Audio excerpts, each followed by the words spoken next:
Ini Komar, Mm-mm. kan baru sekali tahun lalu, cepat sekali ini pertumbuhannya kulihat ini nih.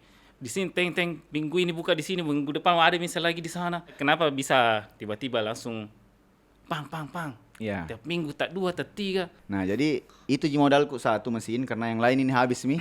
Material, bahan baku apa semua habis mi. Bilang, saya ini om baru resign.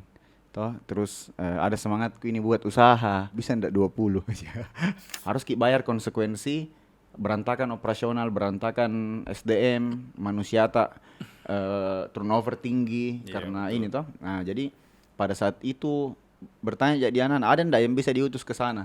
Dia yang buka Kisenggol, dia tuh buka di Iya, Jakarta nih. dia buka di Senggol, dia juga buka di sana. Betul, betul. Ada orang tidak tahu ini, Apa itu? bahwa Komar juga pernah ada di... Oke, deh 50 mi cabana Komar. Iya, iya. 50 berapa kah? 51. 51. Sama yang di Jakarta ini, ku dengar-dengar ada yang mau buka di Jakarta ini. Jakarta 3, Jakarta 4. 53, 51, 53 lah. Di atas 50. Pekan hari Jumat insyaallah. 50 midi. Baru tahun lalu itu. Iya, tahun lalu ya. Tahun ya 1 tahun lebih 3 bulan lah. Kenapa masuk di Jakarta?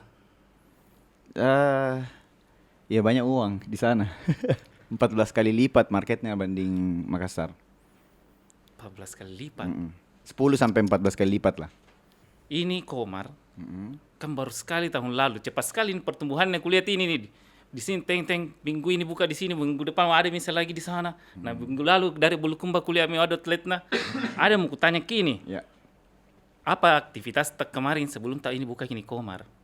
Sebelumnya sama-sama Jeki. urus urus sahabat hijrah. Iya, Nah, jadi saya dulu mahasiswa semester 12 yang tidak tahu apa mau kerja.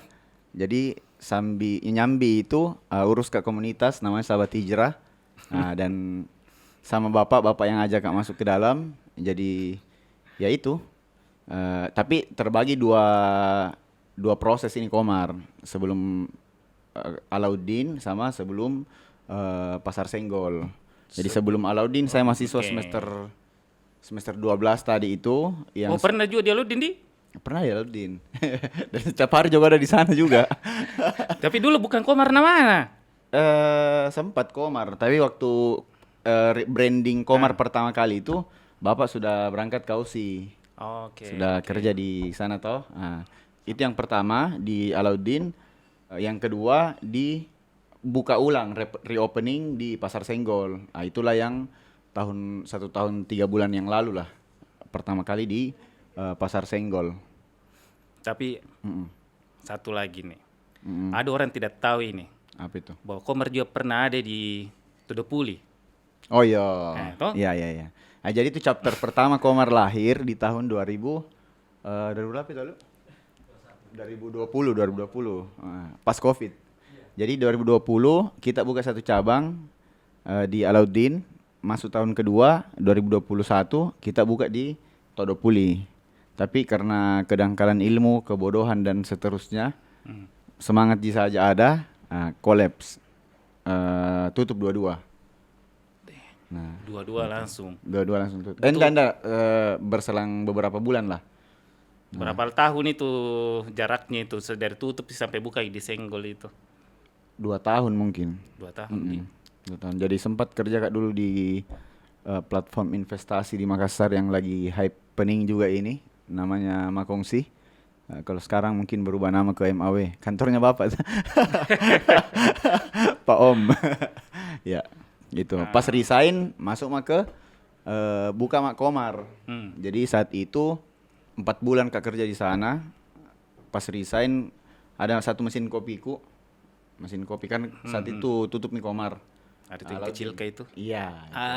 Ku Masih tahu ada itu sekali mesin itu. sampai sekarang.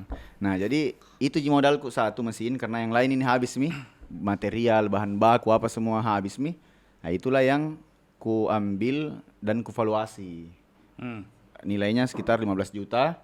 Datang Mak ke 8 orang teman-teman yang kutawari bahwa ada ini ku dapat lokasi bagus di Senggol. Mau kak buka Komar di sana, ada mesinku senilai 15 juta, mau kok ndak bermodal sama semua 15 juta.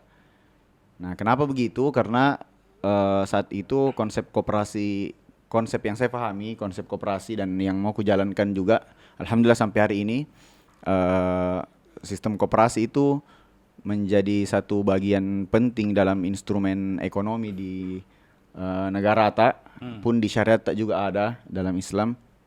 Nah itu alasanku, karena itu modal yang kupunya, bahwa mau kak bikin koperasi deh sama-sama ke anak-anak. Nah itu cerita awalnya masuk ke Disenggol. Oh, koperasi Pak Komar. Koperasi. Koperasi nih. Ah, itu tadi 9 orang di awal. Masih sama-sama sampai sekarang? Iya, masih sama-sama dan rencana mau jadi 9 naga. Ini nih orangnya. Ada Alu, ada Bapak juga. Bukan kayaknya saya yang 9 itu. Iya. Ya, begitu. Masih sama-sama alhamdulillah. Sekarang kita di posisi 55 orang kurang lebih anggota koperasi. Itu ada dari teman-teman yang awalnya kru outlet. Iya, dia sekarang di Jakarta Arham. Oh, Arham. Nah, itu dari awalnya kru outlet sampai supply, sampai ada beberapa yang punya outlet sendiri, berinvestasi juga di koperasi tak sendiri. Nah itu mungkin kenapa kita memilih ke konsep koperasi. Tapi kenapa waktu itu Senggol? Kenapa bukan di Tamalate duluan kah, di Sunuk kah? Kenapa di Senggol? Nah Senggol ini kan apalagi di pasar Senggol Banyak tukang parkir nanti. banyak tukang parkir. Nah orang susah parkir, macet ki. Iya. Nah, kebetulan saat itu saya visitnya siang. Nggak kutaki kalau malam begitu Senggol.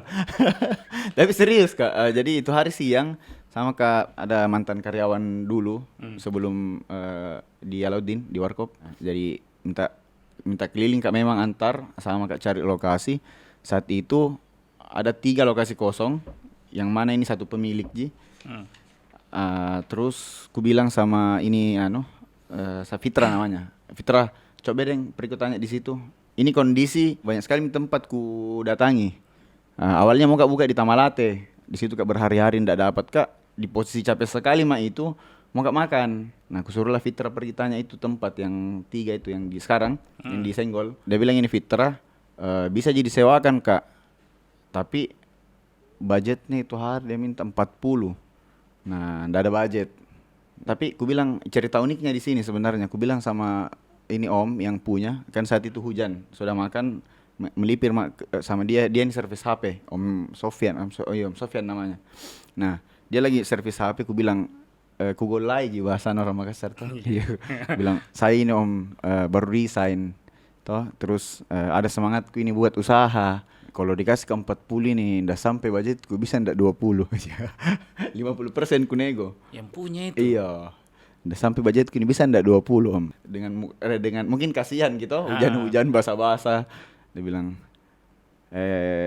oh iya coba mau ke Paden dulu tahun pertama. Nah saya ini pemikiranku, ku bilang langsung ku kunci 3 tahun. Mampu murah. Ya langsung. Setengah harga ini. Langsung ku kunci 3 tahun toh. Dia bilang ih kenakan ku ini.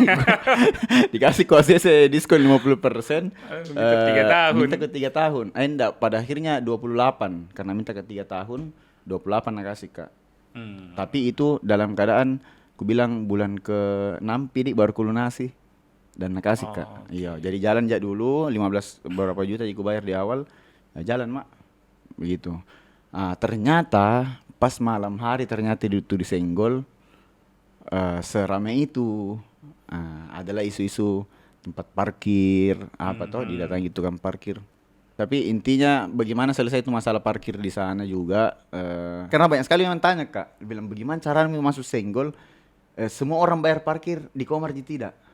Nah begitu, jadi aku bilang caranya adalah ku konversi jadi beras, apalagi itu minyak sama gula, tambah uang 100.000 setiap minggu. Siapa itu? Bocor ki rahasia tukang parkir. Iya begitulah. Oh, dapat tonji sebenarnya ini tukang parkir kadi cuma dapat di belakang. Iya betul. Tapi kita minta mereka komitmen untuk perbaiki lahan. Jangan ada yang dimintaki. Ya walaupun itu kadang masuk di DM Instagram, admin bilang kak masih ada dimintaki parkir dan seterusnya. Iya kan orang biasa parkir mau ke Senggol, dari tukang parkir, mau ndak mau parkir di depan Nakomar. Ndak tahu ki mungkin tukang parkir mau beli kopi kah, mau masuk pasar kah. Iya itu Mungkin makanya salah kita satunya. diklasifikasikan ke tempat parkirnya khusus sama kita, sama ada juga brother brandnya Komar Lapper. Nah itu kita kunci 2 tempat parkir untuk Komar. khusus untuk enggak. Jadi mereka itu boleh parkir di situ yang kesenggol tuh karena deal-dealannya sama pemilik. Tapi ada satu dua tempat motor yang harus dikosongkan untuk kita di situ. Karena customer kan datang langsung di jalan. Tapi waktu itu terbayang nih tidak bakal tahun depan ini harus ke 50 cabang.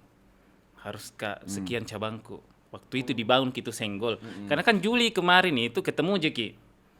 Juli. Bilang tahun ini Juli itu kayak kotaku 4 Ji mau bukain sampai akhir tahun. Nah sampai kalau 4 Ji itu berarti ndak sampai 10 itu sebenarnya tahun lalu. Iya. Kalau mau begitu toh, nah kenapa bisa tiba-tiba langsung pang. Iya. Tiap minggu tak 2 tak 3. Ya, Banyak jadi sekali. fun fact-nya adalah saat itu kau mitra ke berapa itu? Ke 5? Ke 9 ya? 9. Oh iya. Tapi kan masih baru 4 outletnya. Baru Yang 4 buka, kau ngantri ke 9. Ah. Nah, saat itu ku bilang 7 Ji forecasting 1 tahun ke tim toh, ku bilang jamu terlalu banyak, 7 mau dulu karena kita mau pertumbuhan tak ini rapi. Dalam artian SDM tak itu di atas SOP yang kan outlet 1 outlet 2 itu bagus sekali pelayanan, kecepatan dan seterusnya toh. Iya. Tapi saat itu mau putuskan ke 21 outlet atau 27 apa 21. Kalau di kesampingkan kini forecasting awal tak yang 7, harus bayar konsekuensi berantakan operasional, berantakan SDM, manusia tak turnover tinggi karena ini toh. Nah, jadi saat itu kita putuskan untuk apalagi ada advice dari beberapa teman-teman yang forecast keuangan dan seterusnya, datanya oke, kita gas ke 20 cabang, realisasi 21. Yang tahun lalu itu Iya. Nah, saat itu kau datang, minta di outlet 9. iya, bahkan saking semangatmu ku ingat itu hari. Kau yang cari sendiri, kau yang ini, kau yang itu toh. Udah Kau ku tahu yang kisah memang dicarikan kah? dicarikan. Oh. Harusnya tim yang kerja ya kau ini. Kugas ya. Birahi sekali mau kau ini. Iya, begitulah kurang. Iya.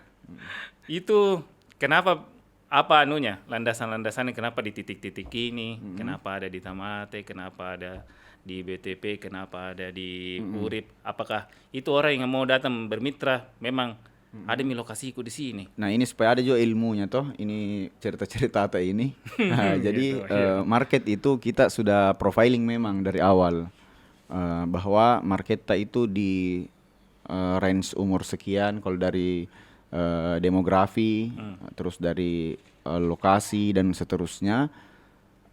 Pada intinya adalah kenapa dipilih atau tidak itu outlet, ya pasti jelas alasannya ada bahwa kita kategorikan di komuter market.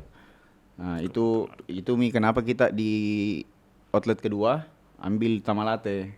Nah, karena situ kan pemukiman, memang hari-hari dilalui orang mau ke Minasaupa, orang mau ke Hertasning, bahkan ke Alauddin kadang lewat Tamalate. Nah, terus kenapa kita di Pasar Senggol? Nah, itu juga market pejalan kakinya di malam hari cukup banyak. Jadi terakhir itu ketiga itu di Perintis, kita sudah mulai masuk jalan utama, jalan yang besar. Karena saat itu secara data langsung di top of mind lah kalau kita bilang itu pada saat 2 outlet itu.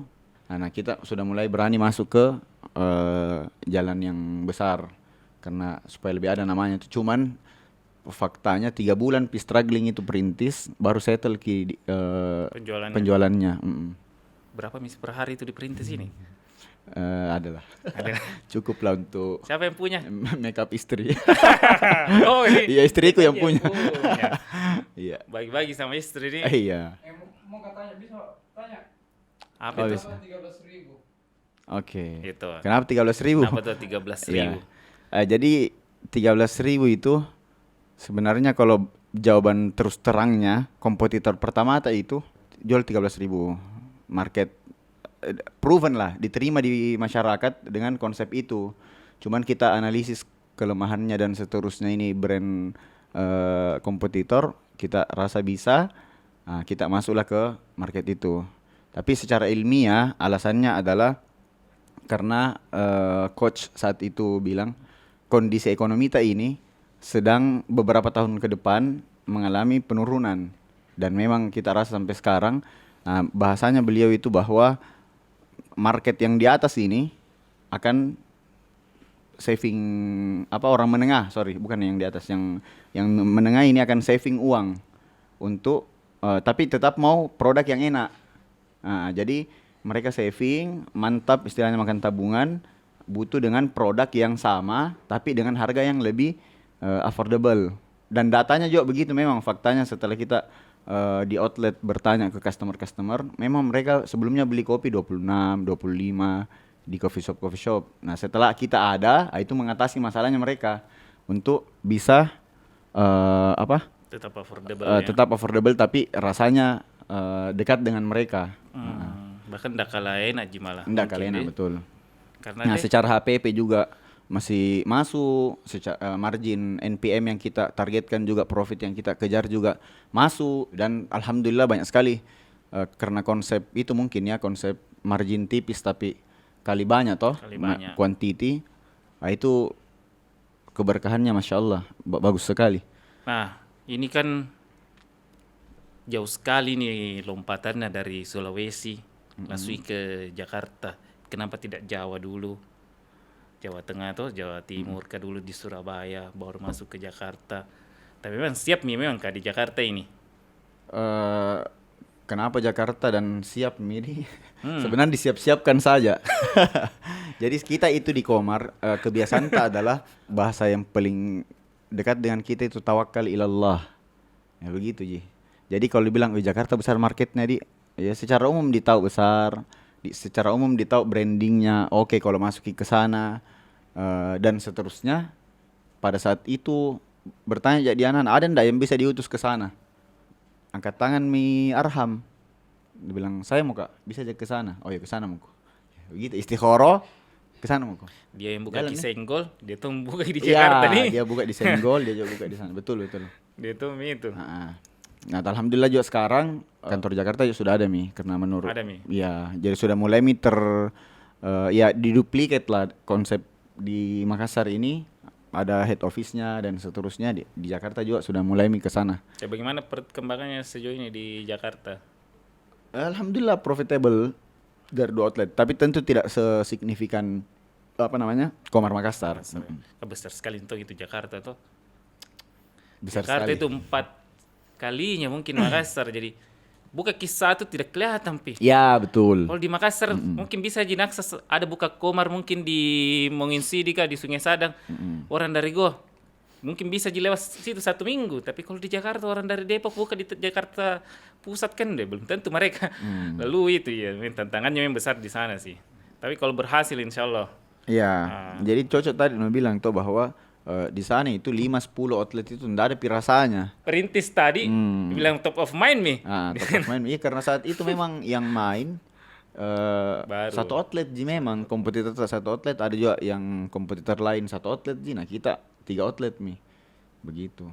Nah ketika mereka semua lihat ini proven di Makassar ini marketnya oke, bisnis modelnya diterima. Nah muncullah sekarang ada kurang lebih 5 yang mirip Logota lah. Iya. Bukan cuma bisnis modelnya yang mirip, tapi sampai logo-logonya. Oh, logo. Tapi bukan di Jakarta di Makassar. Dia ada juga di Jogja, Surabaya persis juga logonya. Ada. Jadi alhamdulillah. Nah kalau di Jakarta tadi itu 10 dibuka, ndak ada pirasanya, ndak kelihatan pergi. Nah, karena kita sama mereka itu banding 10 sampai 14.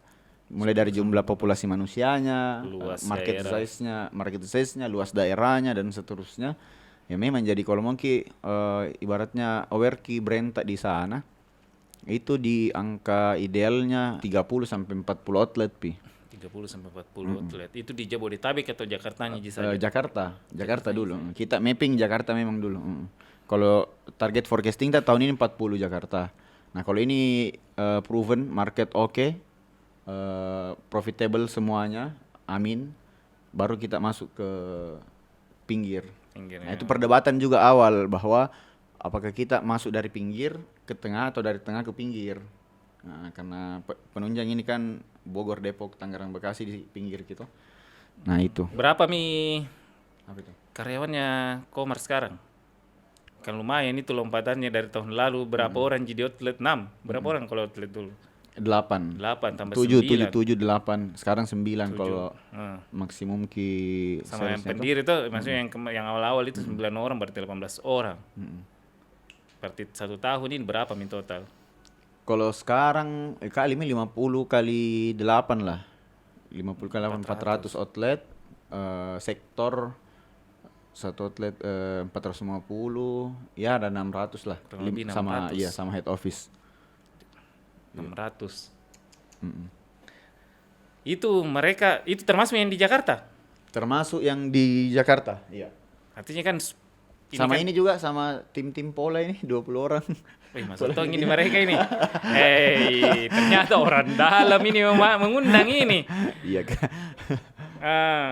Nah ini semua karyawan, kan kalau di kantor itu kan biasa orang hire ada batasan umur sampai di outlet. Nah ini apalagi pertumbuhannya cepat sekali ini. Bagaimana itu kemarin pas hiring karyawan? Yang unik di HR-nya kami atau di SDM-nya kami itu kita hire orang-orang yang justru tidak punya pendidikan yang baik.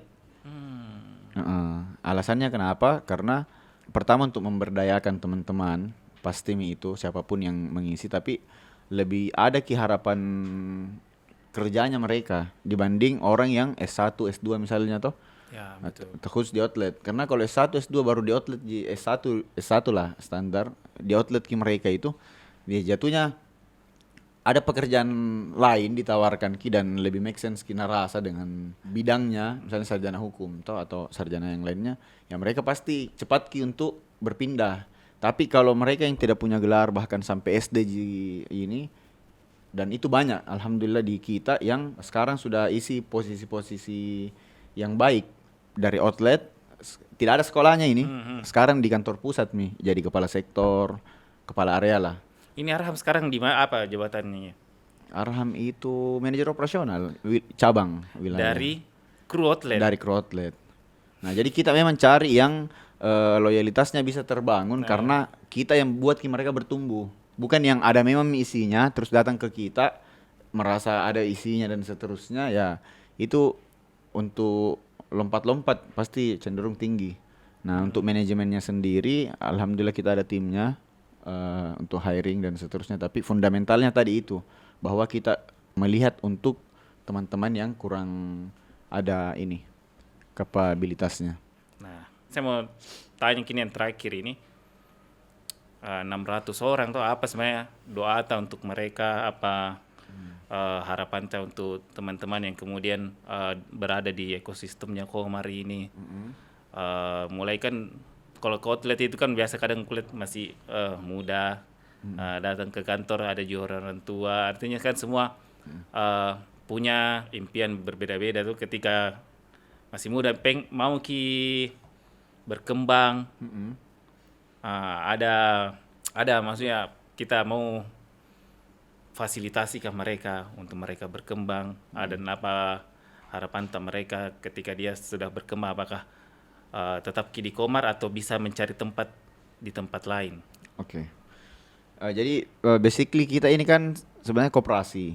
Jadi koperasi itu kan kepemilikan bersama. Jadi sebenarnya pertanyaannya kurang tepat kalau saya, karena Komar ini menaungi kita semua, bahkan saya sendiri. Yeah. Nah, jadi mungkin pertanyaannya adalah apa harapan tak bersama.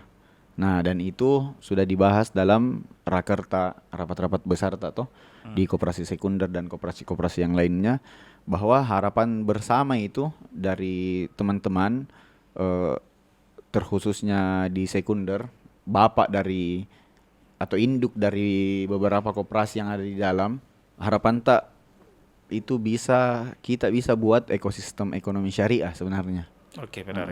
Jadi ekosistem ekonomi syariah yang dimana teman-teman ini semua atau kita semua yang ada di dalam itu punya impact dan bisa untuk mengakselerasi dirinya masing-masing di dalam ekosistem tak. Maka kita sepakati dengan sebutan ekosistem belajar bahwa kita ini koperasi bukan dari orang-orang yang jago sebenarnya.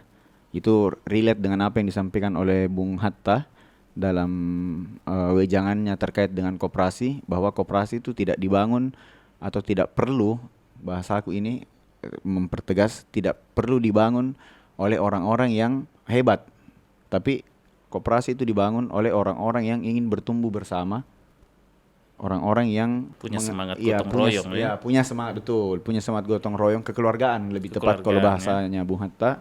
Ada semangat kekeluargaannya dan jujur dan mau saling support di dalamnya.